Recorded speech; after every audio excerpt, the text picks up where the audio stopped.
Hey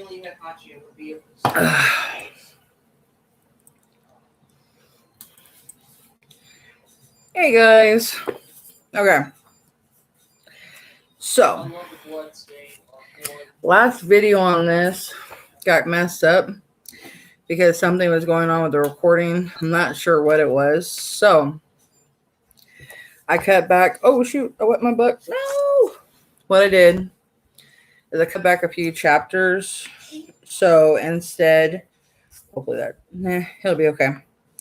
So, I'm going to go ahead and read the Spell to Heal Grief. And what I'm normally do is I don't necessarily read the actual spell. If people want to know what the spells are, you can let me know if you want to know the chants. And if I feel that you're not really going to abuse the chant and I feel that you know what you're doing, I'll let you know the whole shindig and I'll give it to you. Okay. So the spell to heal grief. Samhain is the most sacred and often the most celebrated of the Sabbats. In its sanctity comes a part that's difficult to celebrate. Remembrance. When we remember, we feel. When we feel, we often grieve. Sometimes it's grief for someone dead. Other times it's grief for once was. For what never was. And for our own failures. These are all natural parts of the season, just as much as the joy and mystique. Grief has its own place in all of this, but sometimes mourning takes too much of our energy, and instead of acting as a way to teach us what we value, it is completely colors of our worldview. These spells put grief in its proper place, informing us of what we've lost so that we know what in life to cherish. For this spell, gather together 1 glass of water and amethyst, rose quartz, and hematite. Soak the stones in the glass overnight, using each stone one at a time. Shake a little fluid over your head each morning, saying each time. Now, I'm not going to tell you, of course, like I said, the chant unless you ask, and then I'll go over that and tell you what that is. Okay, spell to break an ongoing streak of bad luck. It seems like bad luck is never an isolated incident. You don't just get a parking ticket. You get a parking ticket, a tax notice, and you find out you need the roof repaired all at the same time, the same day. Bad luck is the streak that messes up life's paint job. You can slow that streak with a very simple spell. All you need is table salt. Pour 3 lines of salt on the table. All 3 must be equal in size. Circle your right arm around the salt. Lean your head down and say, and like I said, I'll tell you the words if you ask. Sweep the salt away from you. Do not reuse the salt, pretty much. Spell to assist in creative flow. For artists, winter is often their time of greatest production. However, the dark that comes with Samhain can sap the imagination, and the cold can make curling up with a hot drink preferable to working. The spell helps keep the creative flowing during those times when Enteretta might win. Take a little bit of that lingering summer energy with you into the dark side of the year so that you have some brightness from within to light your own creative path, which I don't understand why they say that. I work best in winter because literally that's when I get my best ideas. Summer is when I'm most lazy because it literally saps my energy, period. Gather a salt rock crystal, a bit of milk, animal or vegetable, and a cup or glass. Do not wait. Drop the rock crystal in the milk, saying, you know what I said about this, the words in the spell.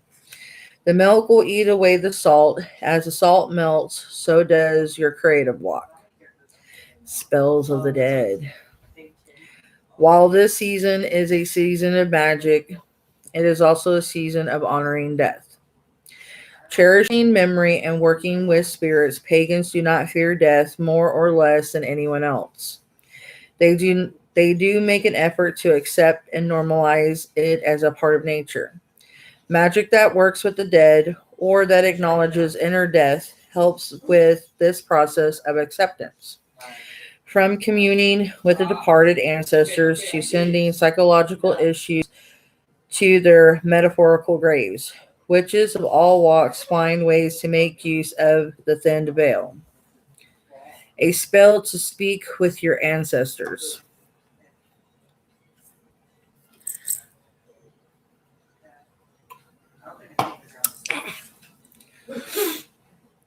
When the ancestors cross the veil, sometimes they do it in the form you remember. More often, however, they adopt form as metaphors for what they want to communicate. A butterfly to tell you their soul survived, a breeze to suggest a direction for you to take, or sometimes a specific smell that you associate with that person. These forms may limit communication. If you wish to apply trance work, however, you can engage a two-way conversation. If you try to do this, it's a good idea to have someone you trust nearby to check on you and keep you safe. Spend some time praying for the protection of your deity before you enter the trance to ensure that only ancestors with intentions that align with yours appear.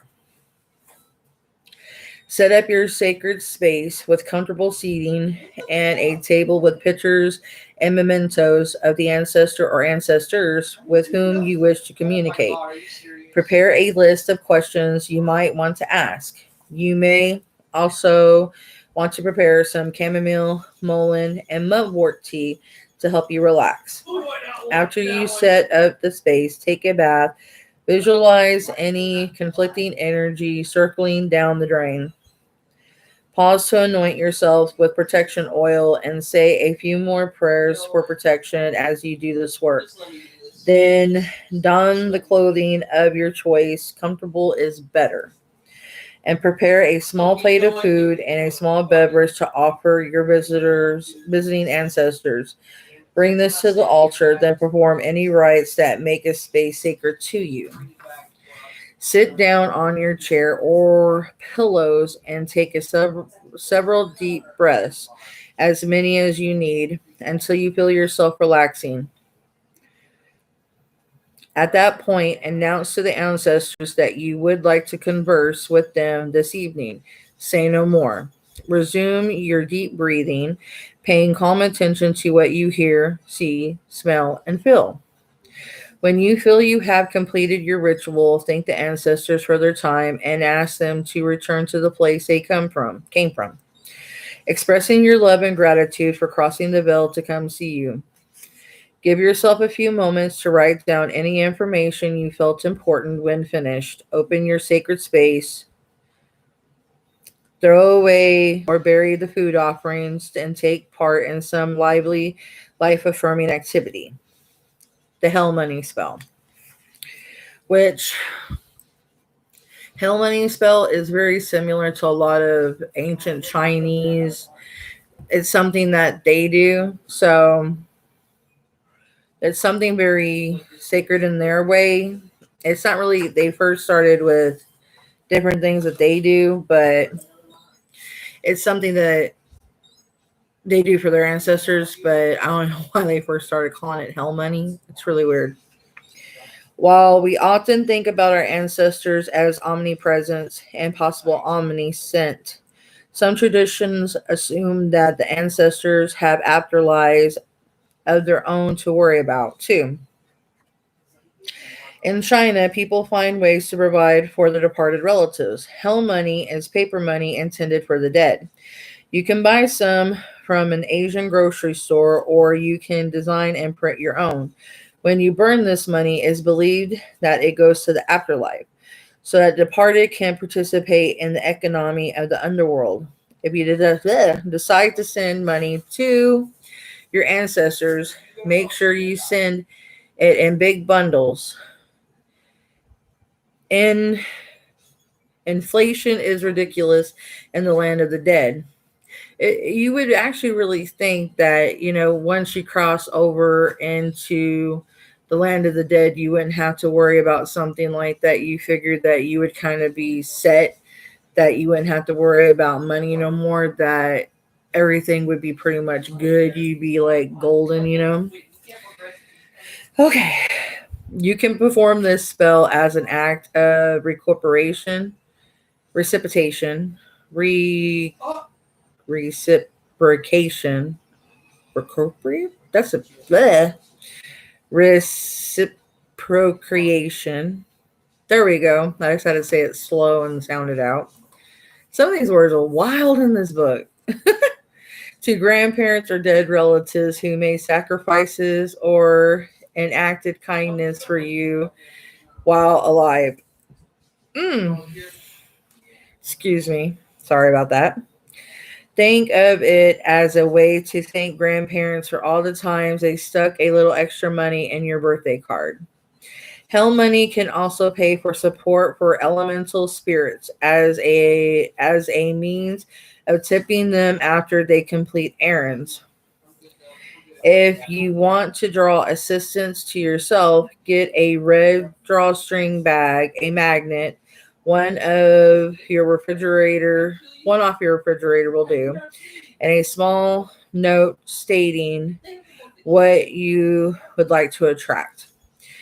Carry this with you until what you want is a part of your life. Once you have attained your desire, the spell is complete. Keep the bag of magnet and burn the hell money and the note. When a need comes your way, simply add a new bill of hell money, and a note and carry the bag again. Protection spells.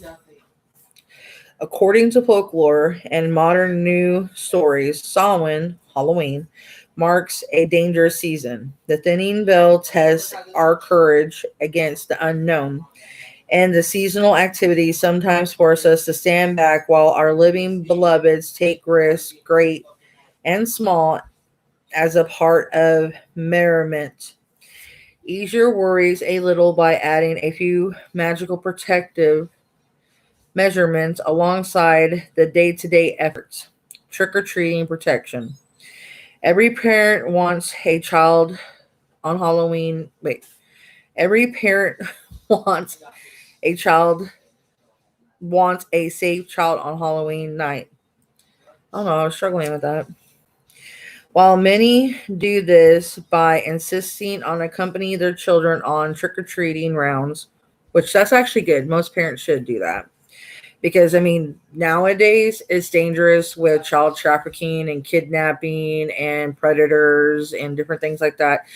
Back when I would go trick-or-treating, it was still kind of dangerous, but most of us kids would, trick-or-treat in a huge pack and stranger danger, and most of us would, fight for each other, but kids don't do that now. We see a kid getting kidnapped. Nowadays, they would all split and not say a damn thing. Back then, we would all jump on someone and beat the living shit out of them. Kids ain't that savage now. Older children may want their independence, along with reflective tape, flashlights, multiple accelerations about strange behaviors, true, and ignoring their protests and going with them anyway. Add a few protective details to their costumes, shoes, and even in the bottom of their trick-or-treat buckets to prevent them from wandering into fairyland. Still, honestly, there's no safety for kids nowadays. Honestly, there's not, because like I said, they can get nabbed so freaking quick and they can't defend themselves, and kids won't really say nothing. Like I said, back then we would actually say something because we had more balls, to be honest, and we would defend our our local friends. And even if not, we would actually speak up. Is these days, I think they enjoy seeing other kids get hurt, honestly. I mean, like, all they do is pick up their phones and honestly, they just record it and they like to see the gore. I mean, I like scary movies, don't get me wrong, but I ain't going to enjoy seeing another kid get hurt and getting kidnapped. It's just messed up. Sew this into the costume lining. 2 sticks of rowan wood tied together with a red thread to form a plus sign. These days, you can purchase sticks online. Fairies dislike rowan wood, so this will keep them off your children. Okay. Glue this to the bottom of their trick or treat bucket. Find a hagstone, which hagstones are actually pretty awesome. A stone with a small natural hole through the center. And sometimes they have more holes depending on them. And glue it to the inside bottom of their bucket. Troublesome spirits will steer clear of the candy. Then the only evil to combat will be whatever lies in too much sugar.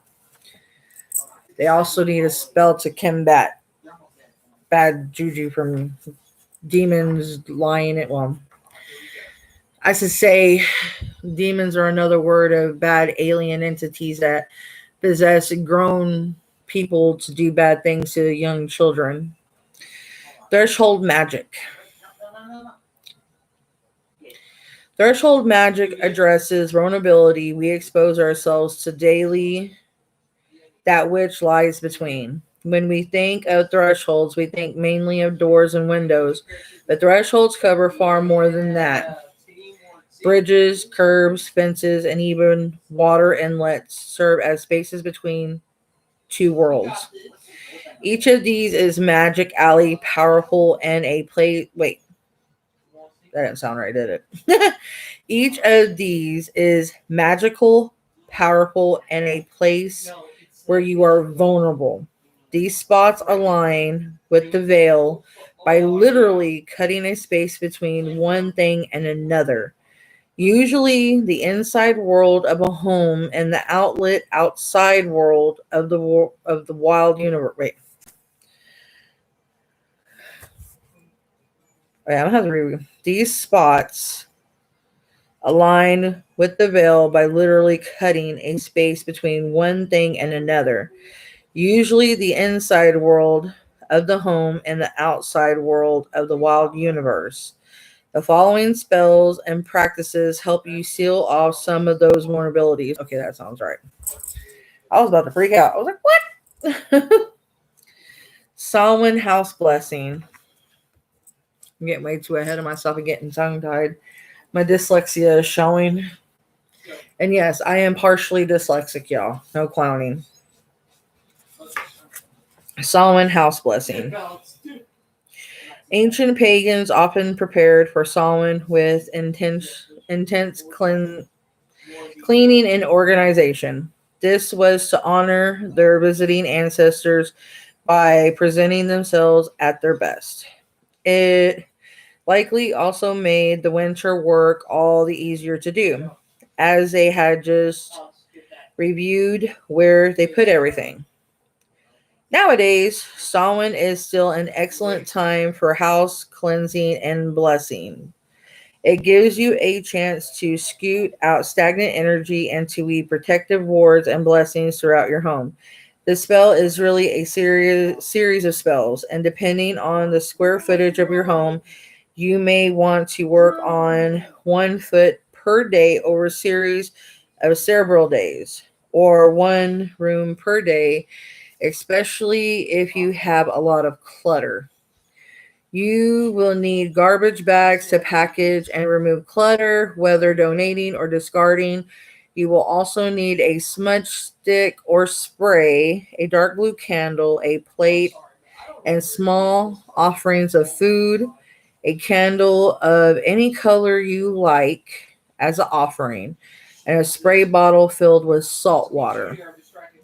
House cleansing can take place at any time and is always beneficial. For best results, repeat cleansings and blessings once a month. It includes the following steps: physical cleaning, smudging, cleansing by air, smudging, cleansing by fire, smudging, cleansing by water and earth, making an offering to the household deities, to the deities to which you pray, asking for their blessings and protection on your household. Which is not bad. A lot of people need to think about that. A solemn cleansing should also include placing a ward on all doors, windows, sources of information, and sources of transportation. After clearing clutter as much as you can, smudge the room with white sage or a stick of frankincense incense.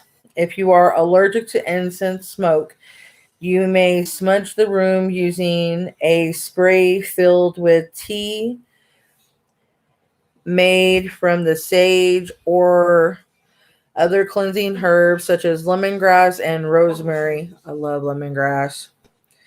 Ask that the smoke or scent render each piece of energy it touches clean and healthy. Lemongrass smells great. My mom got a huge bag of it and I want to steal it from her. I mean, the bag is like thick, and she got it from one of her witch boxes, and I'm just like, girl, I'm gonna take it from her. I mean, because she never uses hers, so I'm about ready to snag all her herbs because she never uses them. I use the herbs, actually. Follow this by lighting a dark blue candle and walking to every corner of your home, asking that the light seal your home from harm of any kind. Set the candle in a heat-proof dish on your stove and allow it to burn down. Then use a spray bottle to spritz every corner, door, and window in your home, calling on water and earth to combine its power so that those with good intentions can enter easily and those with bad intentions find themselves distracted from entering. Once you have finished preparing your home with these blessings, light the offering candle and lay out some food and drink on your stove, the modern equivalent of the hearth or hearth, whichever one you want to say. Addressing prayers to the deities of most importance in your home and asking for their protection as they remove all troublesome energies and spirits. Garage protection spell. Dude, garage. Good for every husband in your home or wife, whichever one you want to go for. Which I play out on my garage too. It's not just for my husband.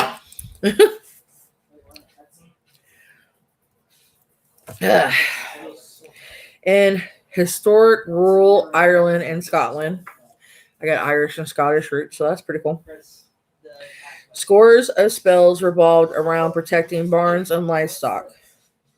Pagan farm owners may well still use those spells since the advent of the automobile magical people may also in turn apply barn magic to their garage as it protects one of our primary and most costly forms of transportation. I didn't know that. You will need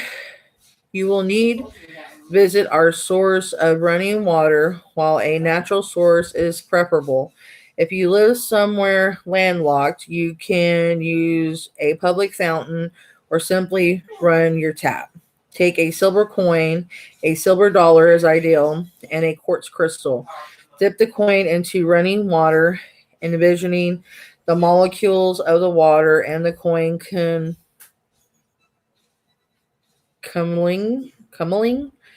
and becoming part of one another. Take the coin and the crystal and glue or tape it to Take the coin and the crystal and glue or tape it to the inside of your garage door or the ceiling of your garage. Dude, I'm not Spider-Man. You may want, but you can get on a ladder, but that's kind of dangerous, but hey, I'm a spider monkey. You may want to keep a second coin and crystal in a jar of your source of water. When it comes time to renew house blessings and defenses, anoint the mounted crystal and coin with the water to refresh its energy. Ooh, back. Ugh. Woo. A spell for protection from the dark. The darkness of Solomon's season is a tricky thing. It gives us an opportunity to work magic that doesn't play well with the light of day. Or on the other hand, that darkness is with us everywhere, as are strange creatures of the night lurking in our psychic shadows. Rather than jump out every rather than jump out at rather than jump at every shadow you face, give yourself a rest with a bit of coral and jet. Coral and jet? I have to check that out. Take each stone and speak to it as though it's a person who can hear you. Say you need protection, the sorts of things you need protection from, and that they can do this job. If you have time, leave them in moonlit window during the wait. Hang on, girl. Leave them in a moonlit window during the full 3 days of the full moon, talking to the stones about their assigned jobs during the daylight hours. After you have sufficiently blessed and activated the stones, stitch them into your gloves or into something other gloves or into some other piece of clothing you wear often. They will protect you from the weird things lurking in the dark so that you may go about your business. You're going to have to wear that same piece of clothing all the freaking time. That's going to be wild, stanky ass piece of clothing. And when you wash it, you have a chance of them falling out. So I don't know if that's a good idea. Love spells. I'm against this. The idea of Samhain being a time of love spells might seem strange to us nowadays. After all, who wants to flirt with a stranger with your dear departed grandpa? Well, it says grandma. But yeah, I definitely don't want my grandma looking in on. Dear departed grandma looking on. It seems, though, that grandma might help you pick right. I'm already married. No, she might not. I picked right. Back in the old days, fire festivals were premier social occasions that played an important role in matchmaking. Hence, most of the divinations of the season concern discovering the identity of a future spouse. We live longer, and so our priorities surrounding love are different now. Some of us seek life companionship, others a friend for a season. Solomon, because of its between the words, well, of its between the words nature, best suits spells for enduring love and friendship. I totally disagree with this. I don't give a flying flip. A love uncrossing spell. If you feel like your love life carries some curse or karmic burden, try this to lift it. It may not replace the basic need for therapy or for learning new ways to think about emotional connection, but it is a great way to set the intention of trying to be different with love in the new year.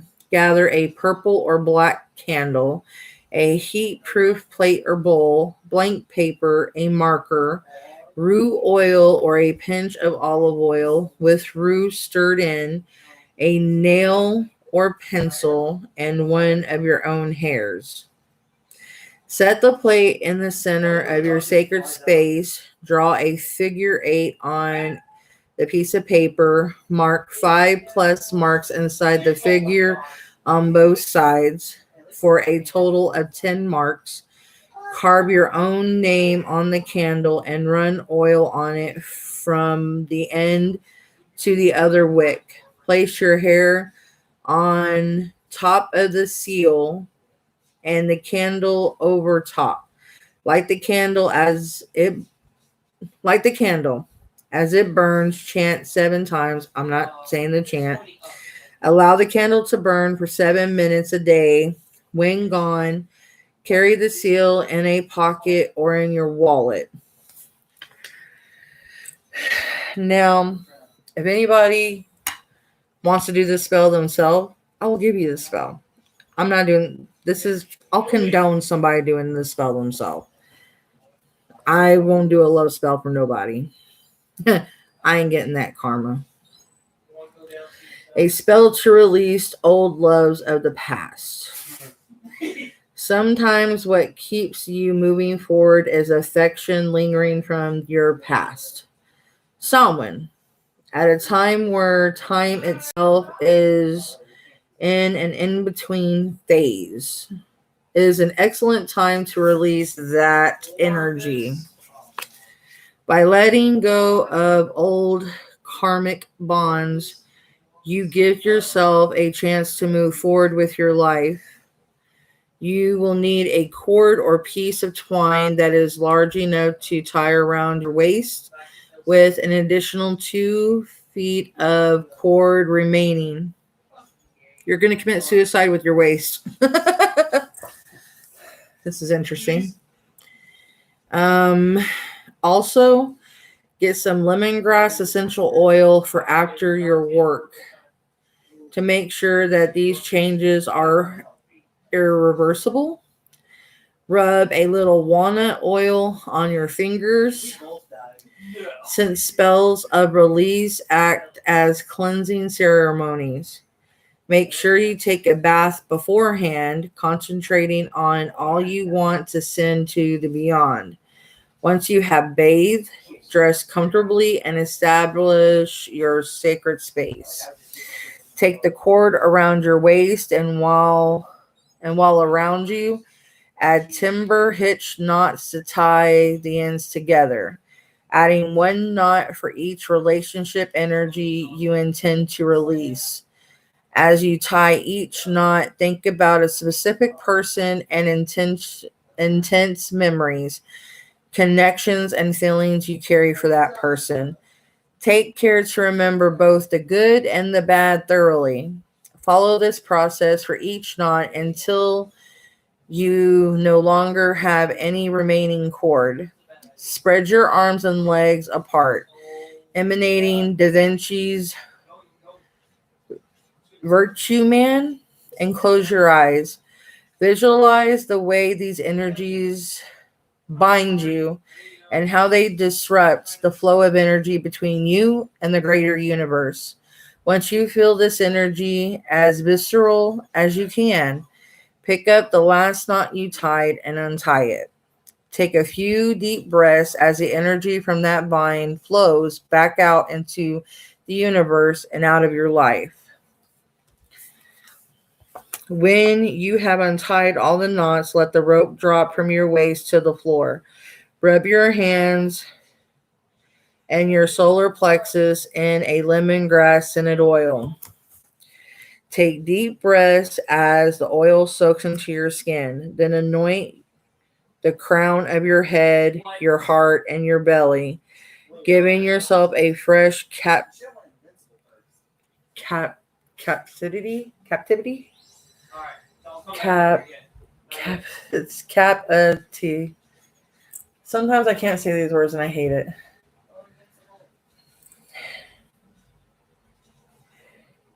To connect to others in a loving way. After cleaning your sacred space, you should either burn or bury the cord. Fairy magic. Fairy magic involves a complicated dance between protection from fairies and cooperation with them. There are many theories about what they are, but no one knows exactly. What we do know is that when the veil thins, Samhain becomes a time that belongs to them. We also know that fairies are more diverse than cute winged creatures. Just because they appear as charming does not mean that they actually are. Some people, based on their culture upbringing, want to avoid fairies. Others want to embrace them. What follows leaves room for both worldviews. I will tell you, as in any universe, as in any culture, as in any living being, there's good and bad in anything. So there's good fae and there's bad fae. Just as in any being, any alien, any deity, there's good and bad in anything. I hate to bust bubbles, so yeah. A spell to prevent fairy theft or nightmares. Many legends forewarn that fairies may try to steal children. In addition, scary movies are often popular at this time of year, and the images a child or yeah, a child or adult might take to bed can lead to some troubled sleep. This spell covers both problems. Oof. Okay. Hey, Randy. It should stop a fairy from traveling to steal your child or you and prevent nightmares after that 10-hour American Horror Story marathon. Oh, God, this book actually talks about American Horror Story. Oh, my God. I love this book even more.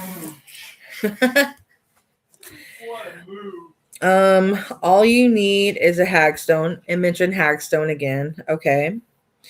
A hagstone is simply a stone with a natural worn hole, or it has multiple holes. There are some hagstones that have more than one hole, so don't be commonly misinterpreted or actually no. I'm only reading probably, let me see how many. Only have probably 3 more pages to go, and I'm gonna stop. The next one's gonna be recipe and crafts, so I'm gonna stop on that because I'm on the other video. It screwed up so bad. I stopped. I was trying to stop on a certain chapter, and then it went stupid on me, and I don't know why. It just, I think. I think the whole coronavirus thing and the COVID is making everything go wonky because like when I was posting in my music group today on Facebook because we also have a music group. My mom and myself, we post tons of music videos for people to go. It's kind of like we DJ as well.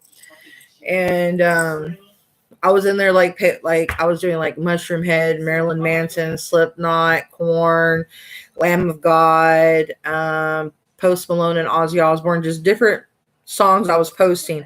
Every single video, I had to click on a thing for the video to load, and another like thing on like my right hand side was talking about something about COVID and coronavirus, something that might be affecting the videos, the uploads, and stuff like that. And this has been happening like at that time frame. And I was like, are you freaking kidding me? So I've been sometimes having glitches with my videos from like about a month and a half ago, right when this started happening, when I started reading. So I'm trying to get caught up from that because I'm trying to, I still got that much of the book to read. So I'm trying to take pauses in between of it so I can get caught up because I still have other books to read. Here, I'll show you some of the other ones I'm wanting to read. Hold that thought. Ugh.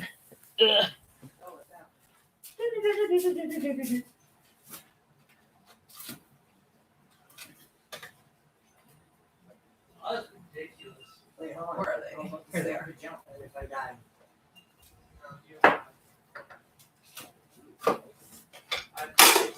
No, I dropped my instant thingy. No. You stay there. Okay. Oh. Okay. This is one I want to read. This one is by Alfred Gildwyn McClare. It's The Witch's Wand. I actually want to start reading this one.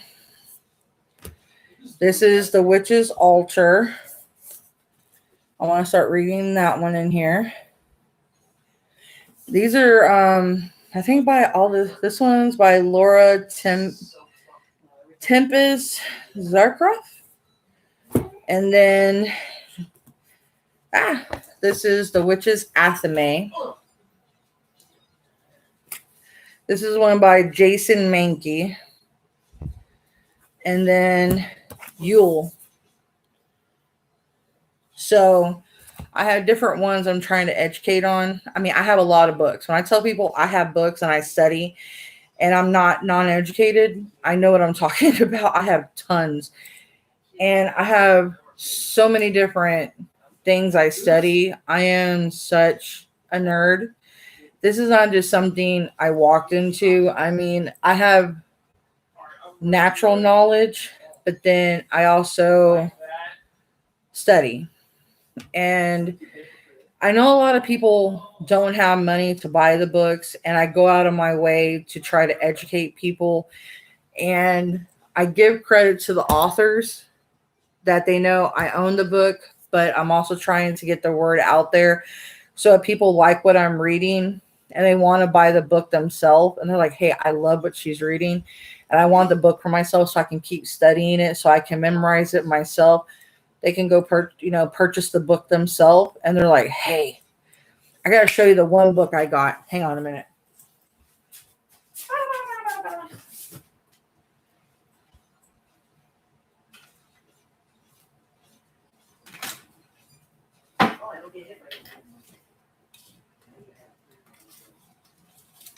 Oh, no.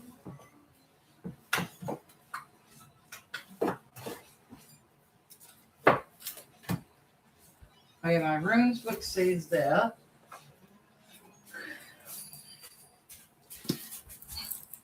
This book, I seen it and I was dying to get it.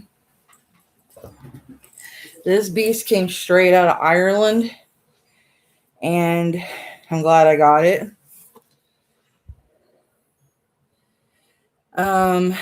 It has, God knows how, I don't know if I can actually, it's got different types of things in it. Like different types of definitions on it. Like people definitions on like angels and Catholicism. These are pure spirits without bodies created before man. They are classified in 9 choirs: Sephirim, cherub, thrones, dominations, virtues, powers, principalities, archangels, angels. I mean, they have different things in this thing. And I wanted this thing. And they even have a philosophical library that I'm even thinking about getting into. And I mean, certain things, and I know it's going to sound funny, it tickles my pickle. And I get into like philosophical type of things. And I just want to just advance. I mean, there's so many books that I'm trying to get my hands on, and I think that certain people don't want me to get them. So I'm like, ugh. I mean, there's certain Book of Shadows that I've been itching that are pre-wrote into, that have been pre-owned by certain people that I've been like really wanting to get, and I'm willing to pay the money for them. And I've been hunting for them. And they've been owned by certain covens. And one was promised to me and it got sold. And it pissed me off. So I was like, ugh. So that kicked me in the rear. So yeah. This is way back on MySpace though. And the person forgot who I was. Oh, no, the video. Don't do that. But yeah, the person forgot totally who I was when this Book of Shadows got promised to me. And it's cool. I'm not mad at the person or not, but I mean, because the person had a lot of health problems and stuff, and it is what it is. And you know, me, I'm an understanding person, and I get it because seeing what my mom's been through and her memory got messed up because she had open heart surgery. So I don't know what this person had went through during that time. I don't know what they went through health wise. So, but I mean, there's certain books that I find and that I see that I'm hungering for. Let me unplug this because it's messing with my, and it may make me sound glitchy because my child uses my Chromebook too, and he never charges it. It's bad when you gotta share technology. I need to get me another. I actually ordered me a webcam, so the picture will be sharper. Stop doing that. I need to get me just another Chromebook, webcam thingy, computer, laptop. I had me a good one and it got stolen when my house got broke into like 10 years ago. It was wonderful. Anywho, but yeah, I have a lot more that I want to bring in and get educated for you guys. So there is a lot. So, and I do plan to do tarot cards today. I'm gonna get dolled up, fixed up, have a new program that I'm gonna try today when I do tarot cards. So everyone's gonna see how I'm gonna delegate. Um, New program. I told my witches group how I'm gonna do things, so they're aware because I've been posting stuff in the witches group, and I told them how I'm gonna let things go. And so I got everyone understanding because I don't want my students, you know, misunderstanding what's going on over here either, because it does look kind of funky. To be honest, if you're like an outsider looking in and you see all this crazy behavior going on, and you're going to be like, what the actual hell? So, yeah, so I will have that. And hopefully by Monday or Tuesday, I will have an unboxing because my box was supposed to be here Saturday. And the mail, for some reason, where I live, is not being behaved the way it ought to be. And if it ain't here by Monday or Tuesday, me and my UPS is going to be getting into it. Okay, so let me go ahead and I got all hyper and distracted. I'm like a cat with ADHD here. Okay. All you need is a hagstone. A hagstone is simply a stone with a natural worn hole through the center. These used to be difficult to obtain unless you lived near a beach in the United Kingdom. These days, however, you can order them online. Hang it above the bed on a string or mount it on a piece of cardboard with glue. Above it, attach two long iron nails that cross each other in the middle. The nightmares will sweep through the hole and errant fairies won't come near you. So this is kind of like almost like an Irish dream catcher that kind of keeps fairies away, almost. A spell to make the fairies welcome. If you want the fairies in your home, make it habitable to them. Pick a corner by a door or window and set a cup and saucer there. Place a hollowed eggshell inside. You can do this by using a sewing pin to poke holes on either end of the egg and then blow the yolk out. I've seen that. Leave out a thimble filled with milk every day. When you take the thimble outside, take a few minutes to chat with your prospective tenant about house rules.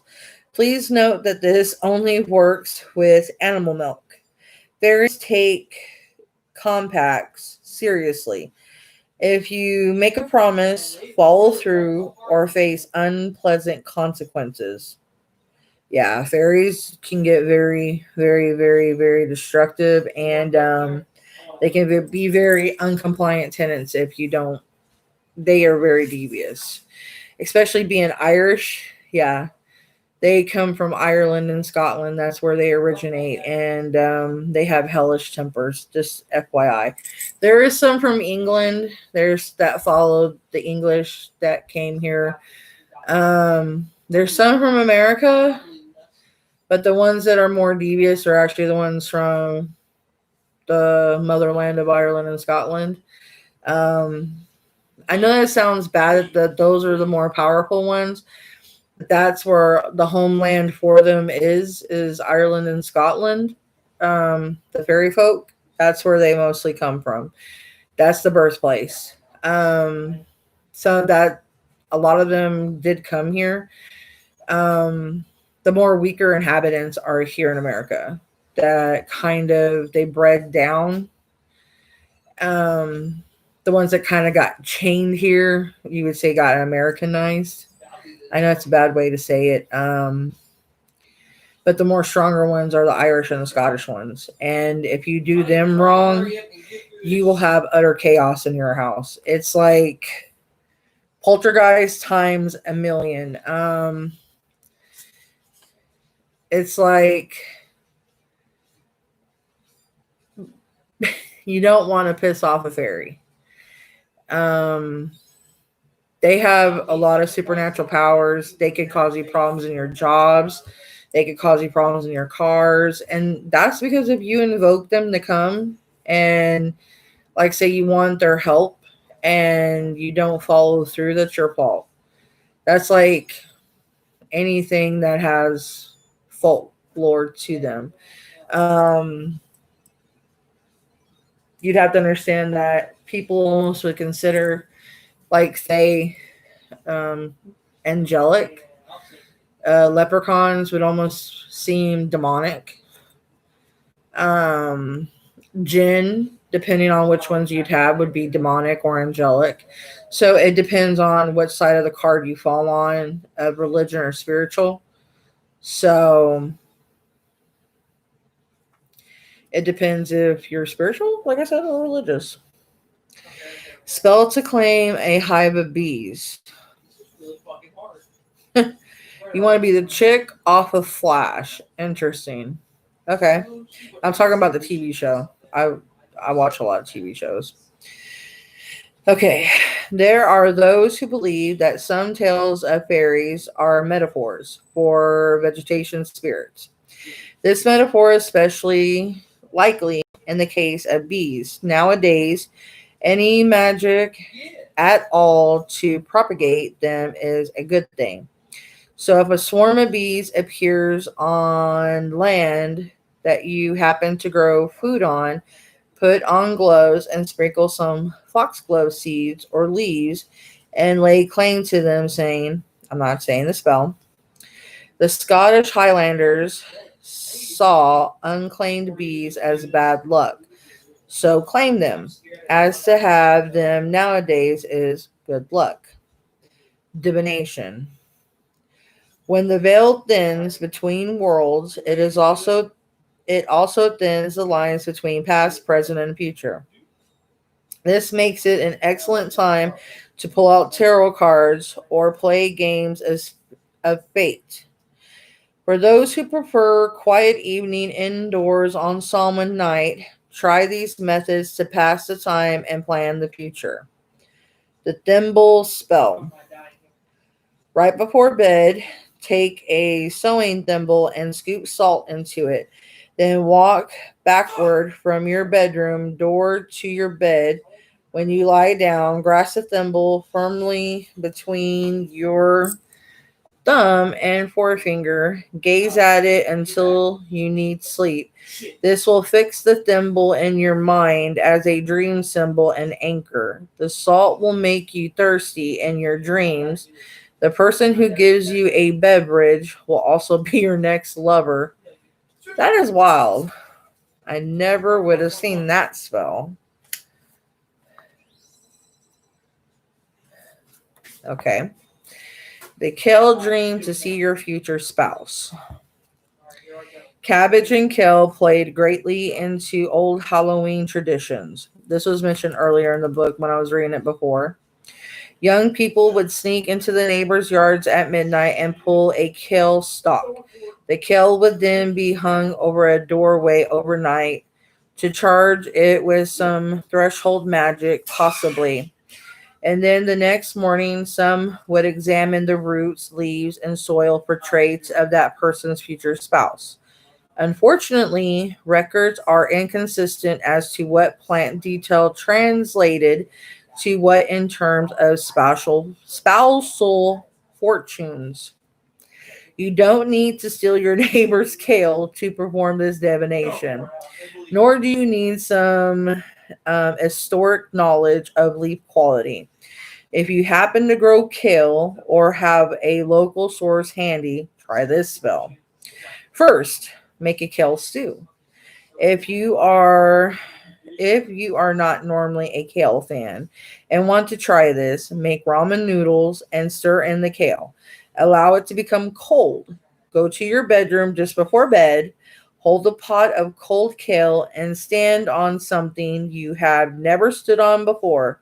A towel will do. Say 9 times. I'm not saying the spell. Drink 9 times from the stew. Set the pot aside and then walk backwards into your bed. You will dream of your future spouse. Dispose of the stew in the morning.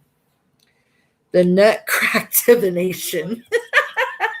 I had to laugh. I'm sorry. No wonder I laughed. This old Scottish, I'm laughing at my own freaking part of my bloodline. This old Scottish tradition helped gents and ladies make up their minds when they had more suitors than they could handle. Take 3 nuts and set them over an open flame. 3 nuts over an open flame. Or in a frying pan.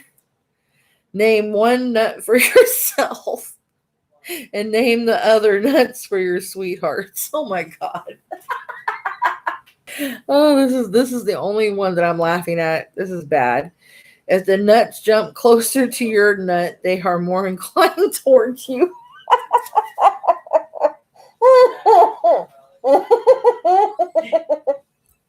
I'm sorry. This is bad.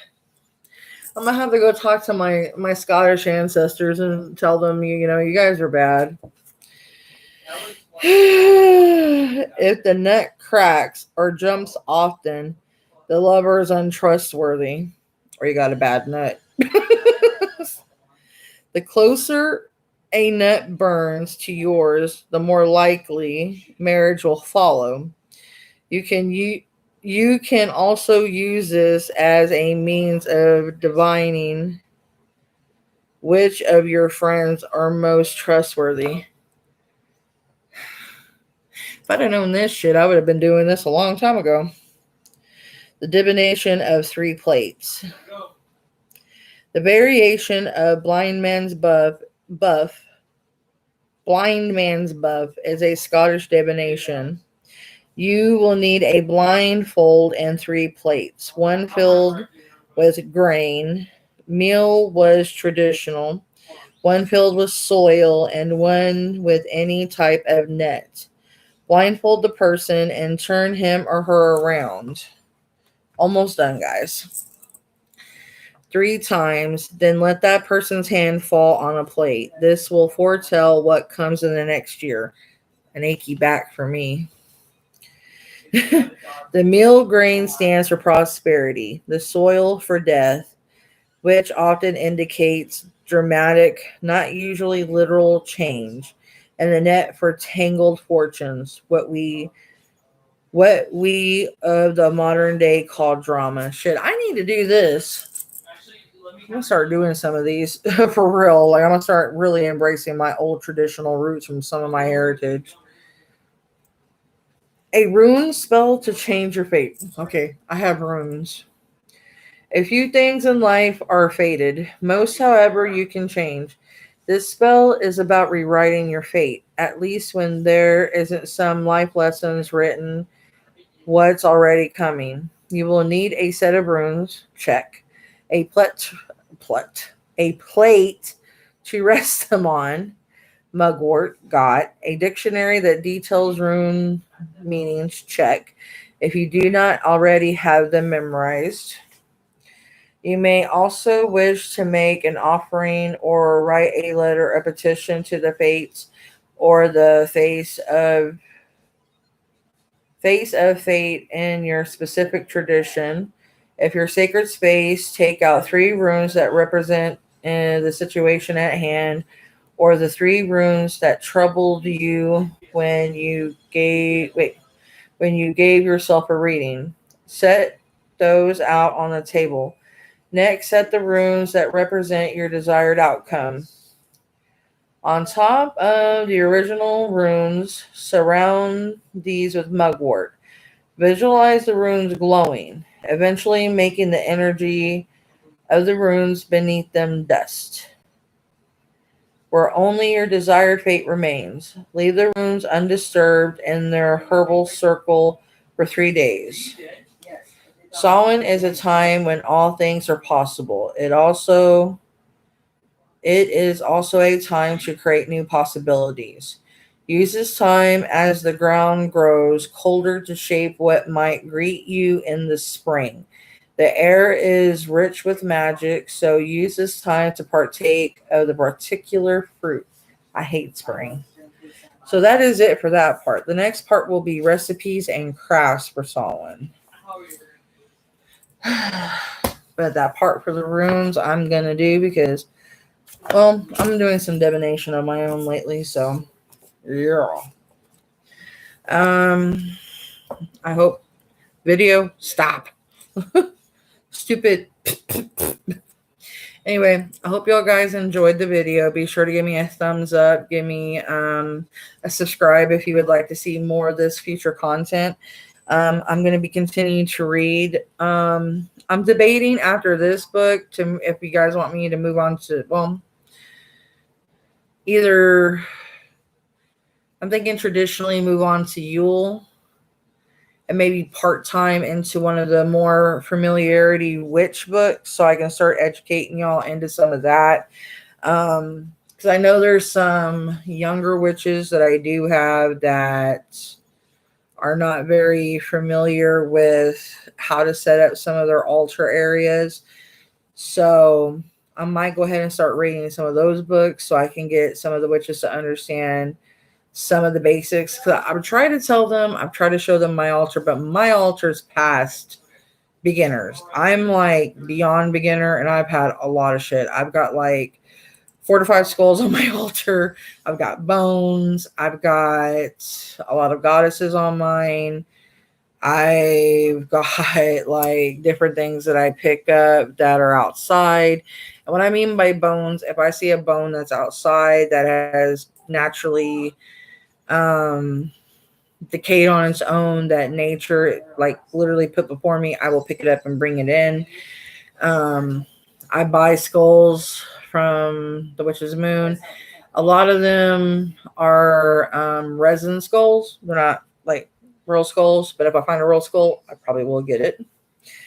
People are like, oh my gosh, you guys have to understand I am a witch. I'm very into I actually used to have a real skull until I had to get rid of it. Yeah, my mom made me bury it and it pissed me off. But I was really, really, really young when I had it.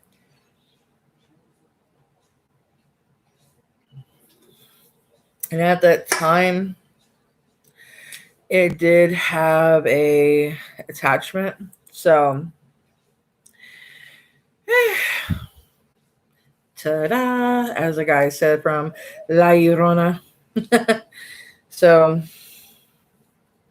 that's when I was like 11. So this was like almost 20 some odd years ago.